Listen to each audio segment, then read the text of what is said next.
चोरी को लेकर जगदलपुर स्थित राजीव भवन में आयोजित पत्रकार वार्ता को 7 सदस्यीय जांच समिति नेता प्रतिपक्ष राजेश चौधरी व शहर महामंत्री अभिषेक नायडू की उपस्थिति में पूर्व विधायक रेखचंद्र जैन ने संबोधित करते हुए प्रदेश की भाजपा सरकार पर तीखा हमला बोला।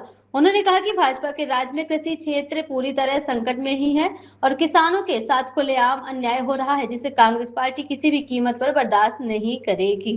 खाद और बीज नहीं मिलने से और कालाबाजारी होने से किसान तो जैसे तैसे खाद खरीद के अपना खेती करने की कोशिश कर रहा है।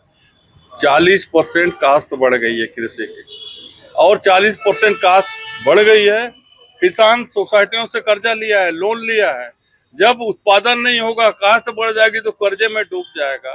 तो शासन बड़ी बड़ी बात करती है कि किसानों का आय दुगना करने का बात करती है। तो हम चाहते हैं, मांग करते हैं कि किसानों का धान का जो मूल्य है 3100 से बढ़ाकर 4000 रुपया होना चाहिए, जिससे किसान राहत ले पाएगा। ये मिली भगत का हुआ है क्या? जी, जो नानगुर वाला मामला आया है, इसमें मिली भगत भी हो। देखिए, बात तो ये है कि कृषि विभाग को जितना चाक चौबंद होना चाहिए नहीं हुआ।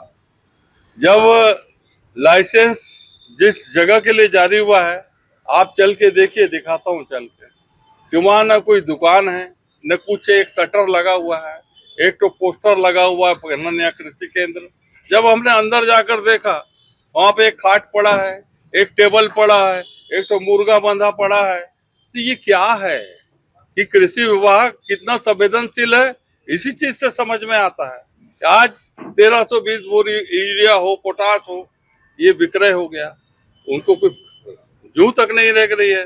जब कांग्रेस का दबाव पड़ा तो FIR दर्ज हो रहा है, लाइसेंस निरस्त हो रहा है। तो ये क्यों? तो कहीं न कहीं शासन प्रशासन का संरक्षण ही है, जिसके अंतर्गत ये काम हुआ। MSP के लिए नानगुर अनन्या कृषि केंद्र, जिसके पास खाद बीज का लाइसेंस था, उसके संस्थान में 1320 बोरी यूरिया, 338 बोरी पोटाश का भंडारण अवैध तरीके से पाया गया, जिसको कृषि विभाग ने पंचनामा करके सील किया और उसको सुपुर्दनामा किया। यहाँ सबसे बड़ी चूक ये कि सुपुर्दनामा देने के पहले इसकी सूचना पुलिस विभाग को भी देनी चाहिए थी, वो नहीं दी गई। उसके बाद 16 तारीख को जब जांच दल पुनः गया देखने, प्रशासन का टीम गया, तो देखा कि जो सील किया हुआ जगह है उसका ताला टूटा हुआ है। और सबसे बड़े आश्चर्य की बात कि जिस जगह का लाइसेंस है वहाँ पे भंडारण होना चाहिए था, वहाँ नहीं था। ये शासन का जो रीपा का केंद्र है वहाँ के गोदाम में था, सील हुआ। उसको सील को तोड़ के 1320 बोरी यूरिया बेच दिया गया और 338 बोरी जो पोटाश है, जो इनके दुकान परिसर में ही था, उसका कोई कागजात नहीं है, कुछ नहीं है, उसको भी बेचने का काम उसने कर दिया।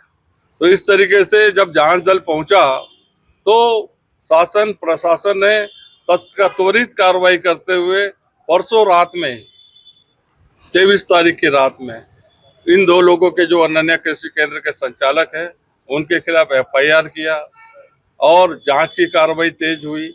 और मैं तो यही चाहता हूं कि कृषि विभाग ने अन्य जगहों पर जो जब्ती किया है वहां पे भी पुलिस की निगरानी होना चाहिए। किसानों को अहित नहीं होना चाहिए, किसान को खाद बीज बराबर मिलना चाहिए। इसको लेकर कांग्रेस पार्टी लगातार लड़ाई लड़ रही है। और तो और जो अवैध भंडारण वाला जो लाइसेंस था अनन्या कृषि केंद्र, उसका लाइसेंस भी निरस्त होने का काम हो गया है। ये सारे दस्तावेज मेरे पास में है, FIR से लेकर इनका निरस्तीकरण, इनके खिलाफ आवश्यक वस्तु अधिनियम के तहत कार्रवाई हुई है। और शासन को जागरूक होना पड़ेगा, किसानों का हित देखना पड़ेगा और किसानों के हित में काम करना। आप MSP